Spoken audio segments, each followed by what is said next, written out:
Okay, so are you ready to dive into this? Absolutely. Because today we're tackling a figure who, let's just say, redefined the meaning of unconventional Donald J. Trump. You could spend hours unpacking just the sheer improbability of his rise. Seriously, from real estate to reality TV to the White House, it's like a political satire come to life. And people are still debating if it's a tragedy or a comedy, right? No kidding, but no matter your stance on Trump, you can't deny the impact he's had on, well, everything. Politics, culture, even how we consume news. It's inescapable. So we're going deep today. We've poured over a mountain of biographies, articles, anything to understand how this guy went from building casinos to, well, running The one. Oval Office casino, I like that. Right, but seriously, folks, this isn't about taking sides. We're laying out the facts, the controversies, the whole shebang, so you can draw your own conclusions. Consider it a guided tour through the Trump phenomenon. Buckle up. Exactly. So let's rewind to the beginning. Little Donald, growing up in Queens, New York, son of Fred Trump, a real estate bigwig already. Privilege is an understatement. We're talking a whole different world than most of us experience. Silver spoon and all that. But here's a curveball. Despite Fred's deep roots in the Brooklyn Democratic machine, young Donald gets shipped off to New York Military Academy at 13. Almost like a preemptive strike against going soft.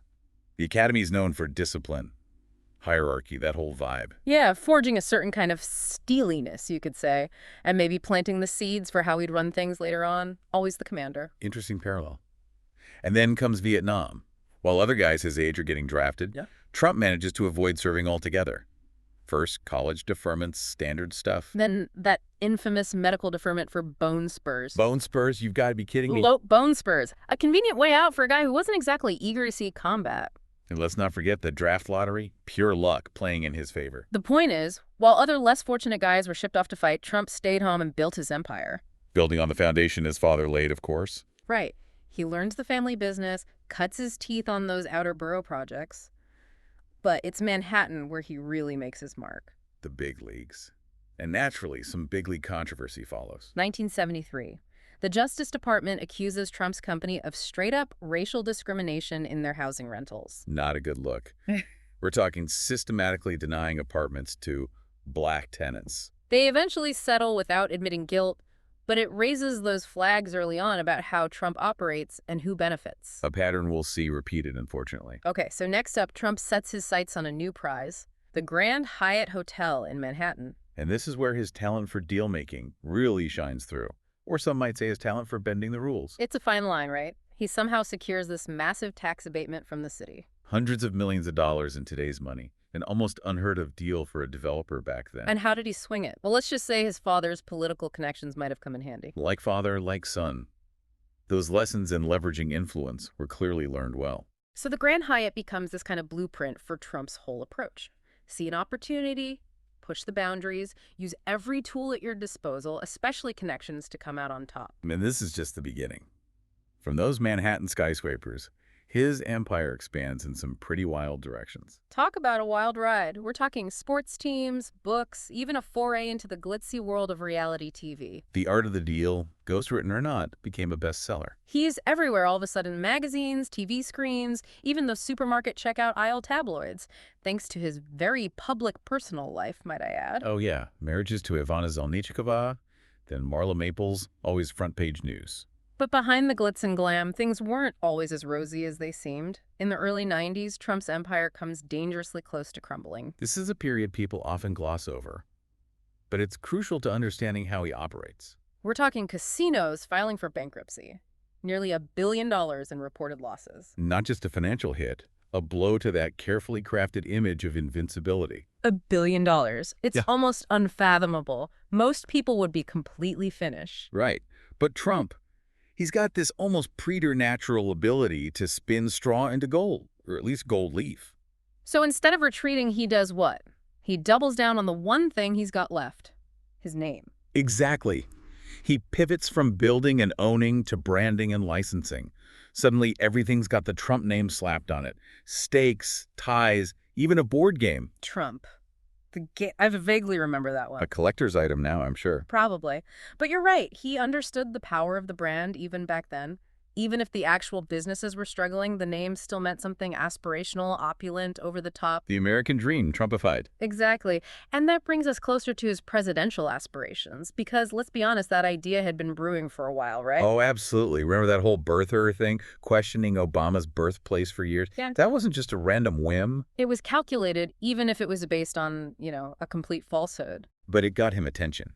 Tapped into a certain segment of the population that felt unheard, distrustful of the government. And that became his core audience, right? The ones who felt like the system was rigged against them, that America wasn't living up to its promises. And who better to fix it than a self-made billionaire who tells it like it is, or at least that's how he presented himself. The ultimate outsider coming to drain the swamp, which brings us to 2016 and that now iconic slogan, "Make America Great Again." Brilliant marketing.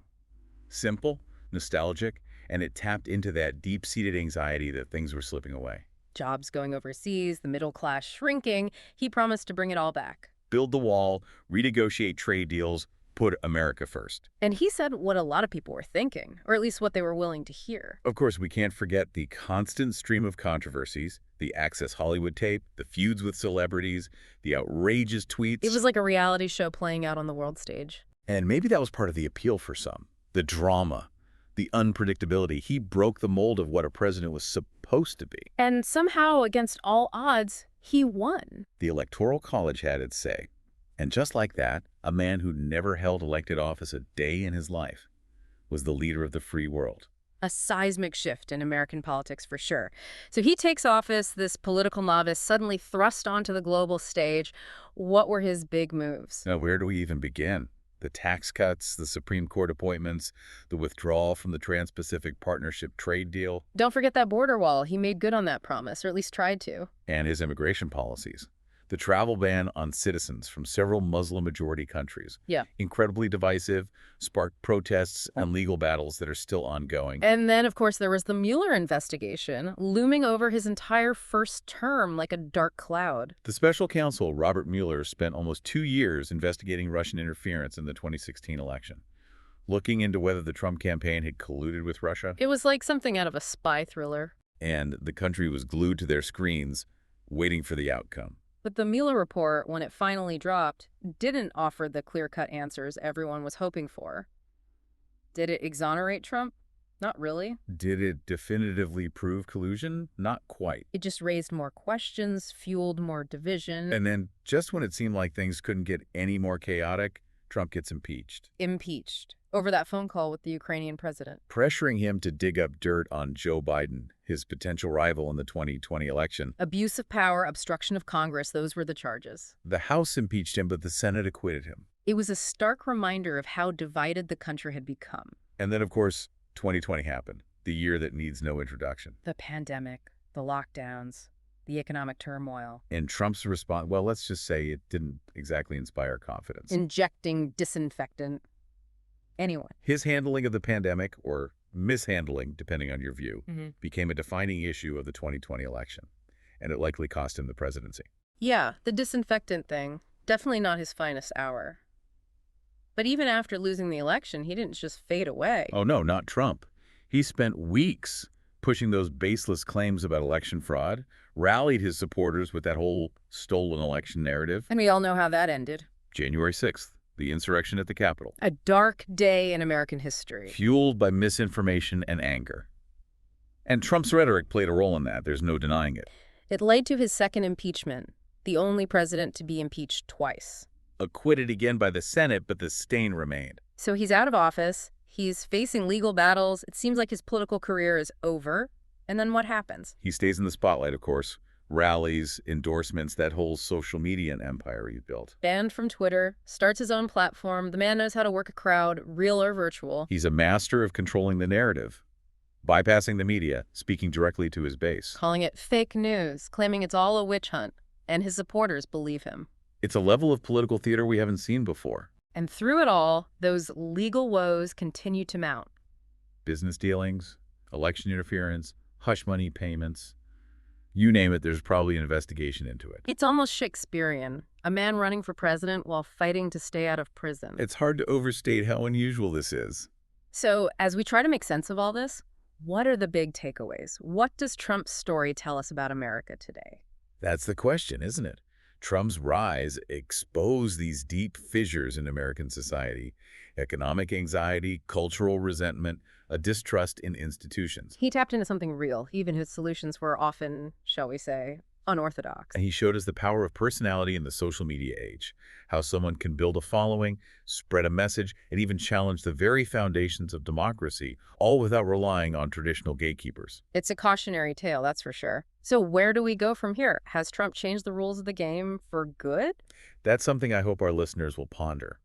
Will we see more outsiders, more celebrity candidates, more campaigns fueled by outrage and grievance? And how do we protect our democracy from those who would exploit those divisions for their own gain? These are big questions with no easy answers. But they're questions we need to keep asking ourselves as we move forward into this uncertain future. Absolutely.